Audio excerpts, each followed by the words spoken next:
మనం భక్తి విషయంలో ఉంటున్నప్పుడు మనం చాలా బుద్ధిమంతులముగా, జ్ఞానవంతులముగా, చాలా తెలివితేటలతో ఈరోజు ఈ లోకంలో మన విశ్వాస జీవితాన్ని గడపాలి. అందుకే దేవుడు ఈ మాటలు రాయించాడు.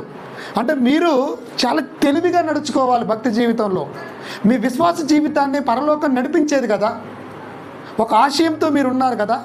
మీ ఆశయాలను, మీ ఆలోచనలను, మీ కోరికలను దేవునిలో ఉన్నతగా పెరగాలని చూస్తున్నటువంటి దానిని అపవాది ఏదో ఒక ఎరేసి మిమ్మల్ని దారి తప్పిస్తుంటుంది. ఈ దారిలో నుంచి తప్పించడానికి అపవాది ఒక ఎరగా ఈ లోక సంబంధమైనది ఏదో ఒకటి వదులుతుంది. దానికి మనము ఆశించి బలైపోతాము. కనుక మీరు జాగ్రత్తగా ఉండండి అంటారు.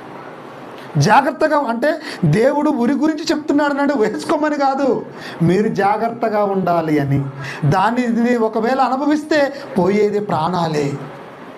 కనుక జాగ్రత్త. మీ భక్తి జీవితాన్ని మీరు కాపాడుకోండి. మీరు మీ జీవితంలో అపవాది ఉరిలో నుండి మీరు తప్పించుకోండి. అలా తప్పించుకోవాలంటే మనకేముండాలి చెప్పండి? జ్ఞానం ఉండాలి, తెలివి ఉండాలి.